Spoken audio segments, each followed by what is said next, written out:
আসসালামু আলাইকুম সম্মানিত ভিউয়ার্স, আশা করি সবাই ভালো আছেন। আমাদের আজকের পর্বে আমি আপনাদের সঙ্গে আলোচনা করব যে বেআইনিভাবে সম্পত্তি থেকে বেদখল হলে করণীয় কি। অর্থাৎ আপনার জমি বা আপনার সম্পত্তি থেকে যদি আপনাকে কেউ বেআইনিভাবে অর্থাৎ কোর্টের অর্ডার ব্যতীতই আপনাকে জোরপূর্বক বেআইনিভাবে গায়ের জোরে সম্পত্তি থেকে বেদখল করে, সেক্ষেত্রে আপনার আইনগত দিক দিয়ে করণীয় কি, সে বিষয়ে আমাদের আজকের পর্বে আলোচনা করব। এ সম্পর্কে 1877 সালে সুনির্দিষ্ট প্রতিকার আইনের 9 ধারায় বলা হয়েছে যে আইনগত পদ্ধতি ছাড়া যদি কোনো ব্যক্তি তার অসম্মতিতে অন্য কোনো ব্যক্তি কর্তৃক স্থাবর সম্পত্তি থেকে দখলচ্যুত হয়, তবে দখলচ্যুত ব্যক্তি নিজে কিংবা তার কোনো প্রতিনিধি বা তার মাধ্যমে দাবিদার কোনো ব্যক্তি দেওয়ানি আদালতে মোকদ্দমা দায়ের করে ওই সম্পত্তি পুনরুদ্ধার করতে পারেন। সুনির্দিষ্ট প্রতিকার আইনের 9 ধারার অধীনে কোনো মামলার তদন্তের পরিসর, পরিধি, পরিসীমা কতখানি, অর্থাৎ আদালত কোন কোন বিষয়ে তদন্ত করে বুঝে উপলব্ধি করে মামলায় রায় দেবেন, অর্থাৎ কিসের উপর ভিত্তি করে আদালত রায় দেবেন। তো এক্ষেত্রে কয়েকটা গ্রাউন্ড রয়েছে। প্রথমে যেটা রয়েছে যে সম্পত্তিটি বাদীর দখলে ছিল কিনা, অর্থাৎ যিনি মামলা করেছেন সে বাদীর ওই জমিটি দখলে ছিল কিনা, এটা একটা বিবেচ্য বিষয়। 2 নম্বরে রয়েছে যে বাদীর সম্মতি ছাড়া অর্থাৎ বিনা সম্মতিতে তাকে বেদখল করা হয়েছিল কিনা, অর্থাৎ জোরপূর্বক বেদখল করা হয়েছে কিনা। এরপর হচ্ছে যে আইনগত পন্থা ছাড়াই বাদীকে দখলচ্যুত করা হয়েছিল কিনা।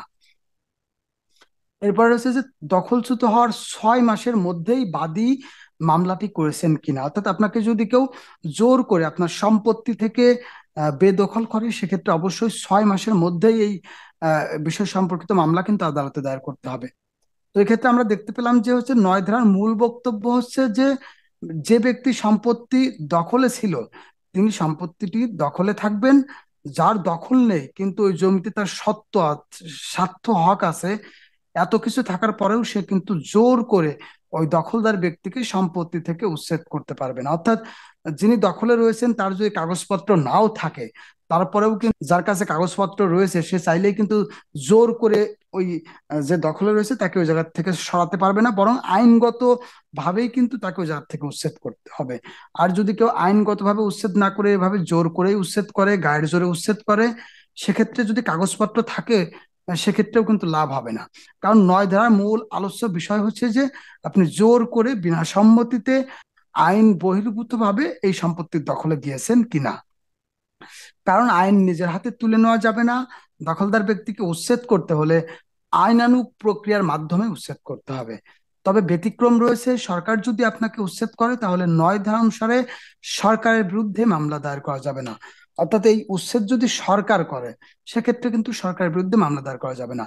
এবার আসি সুনির্দিষ্ট প্রতিকার আইনের 8 ধারা সম্পর্কে। এ ধারায় বলা হয়েছে যে সুনির্দিষ্ট স্থাবর সম্পত্তির দখল অধিকারী ব্যক্তি দেওয়ানি কার্যবিধি আইনের নির্ধারিত পন্থা অবলম্বন করে সম্পত্তি পুনরুদ্ধার করতে পারে। তবে এই মামলায় আপনার আগে সত্য প্রতিষ্ঠা করতে হবে। অর্থাৎ আপনার কাছে যদি কোনো একটা জমির কাগজপত্র সবকিছু যদি ঠিক থাকে, সেক্ষেত্রে আপনি দেওয়ানি আদালতে ওই জমিটা দখলে যাওয়ার জন্য, দখলের অধিকারী হওয়ার জন্য দেওয়ানি আদালতে কিন্তু মামলা দায়ের করতে পারেন। সত্য প্রমাণ করেই দখলের ডিক্রি নিতে হবে। অর্থাৎ আপনার যেই জমির একটা সত্ত্ব বা মালিকানা রয়েছে সেটা প্রমাণের মাধ্যমে আপনি ওই জমির দখলের ডিক্রি আদালতের মাধ্যমে নিতে পারবেন। কিন্তু 9 ধারার মামলায় বাদীকে সত্য প্রমাণ করতে হবে না, অর্থাৎ তার মালিকানা রয়েছে কিনা এই বিষয়টা কিন্তু এই 9 ধারার মামলার ক্ষেত্রে প্রযোজ্য না বা প্রমাণ করাও আবশ্যকীয় নয়। এ জায়গায় 9 ধারার মামলার ক্ষেত্রে শুধুমাত্র দেখতে হবে যে বাদীর দখলে উক্ত সম্পত্তি ছিল কিনা।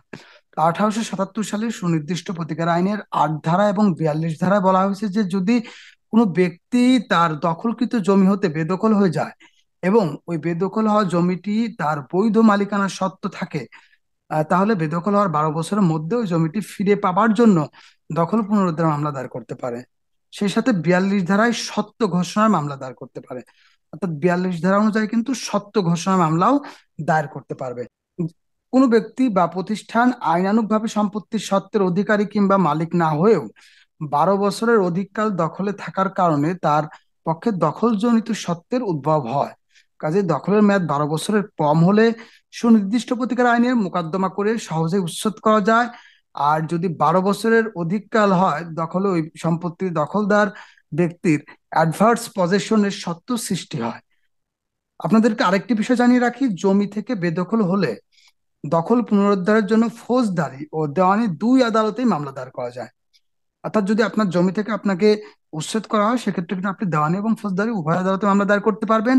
কোনো ব্যক্তি তার সম্পত্তি থেকে বেদখল হওয়ার 2 মাসের মধ্যে তিনি ওই ব্যক্তিকে বেদখল করার চেষ্টা থেকে বিরত করার জন্য বা সম্পত্তিতে ওই দখলকারী ব্যক্তির প্রবেশ থেকে বাধা প্রদান করার আদেশ প্রদানের জন্য নির্বাহী ম্যাজিস্ট্রেট আদালতে ফৌজদারি কার্যবিধির 144 অথবা 145 ধারার বিধান অনুসারে মামলা দায়ের করতে পারবেন।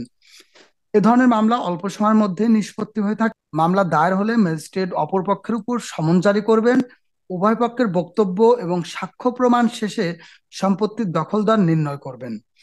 পুলিশের মাধ্যমে সরজমিনে তদন্তের ভিত্তিতে প্রকৃত দখলদার নির্ণয় করা হতে পারে। এরূপ আইনানুগ উচ্ছেদের আদেশ দেওয়া হয়। আর বেশি সময় অতিবাহিত হয়ে গেলে আপনি সুনির্দিষ্ট প্রতিকার আইনের 8 ধারা অনুযায়ী প্রতিকার চেয়ে দেওয়ানি আদালতে মামলা দায়ের করতে পারেন। আইনটির 8 ধারা অনুযায়ী আপনাকে ওই জমিতে সত্ত্ব বা মালিকানা রয়েছে বলে প্রমাণ করতে হবে। এ ধারার সত্ত্ব প্রমাণ সহ মামলা করার ক্ষেত্রে বেদখল হওয়ার পর থেকে 12 বছরের মধ্যেই মোকদ্দমা দায়ের করতে হবে। এক্ষেত্রে জমির মূল্যের উপর ভিত্তি করে সেই অনুপাতে কোর্ট ফিও কিন্তু আদালতে প্রদান করতে হবে। তো আশা করি আমাদের আজকের এই পর্বের মাধ্যমে আপনারা বুঝতে পেরেছেন যে যদি আপনার জমির থেকে জোরপূর্বক আইনানুগ নিয়ম ব্যতীতই যদি আপনাকে বেদখল করা হয়, সেক্ষেত্রে আপনি কি ধরনের প্রতিকার পাবেন। আর আপনার যদি কোনো একটা জমির কাগজপত্র থাকে এবং জমির মালিকানা ঠিক থাকে, কিন্তু আপনি যদি দখলে না থাকেন, সেক্ষেত্রে ওই জমিটা আপনি কিভাবে উদ্ধার করতে পারবেন আইনগত ভাবে। আমাদের আজকের এই পর্বটি পর্যন্তই। সবাই ল ইন 5 মিনিটস এর সাথেই থাকুন। সবাইকে অসংখ্য ধন্যবাদ। আল্লাহ হাফেজ।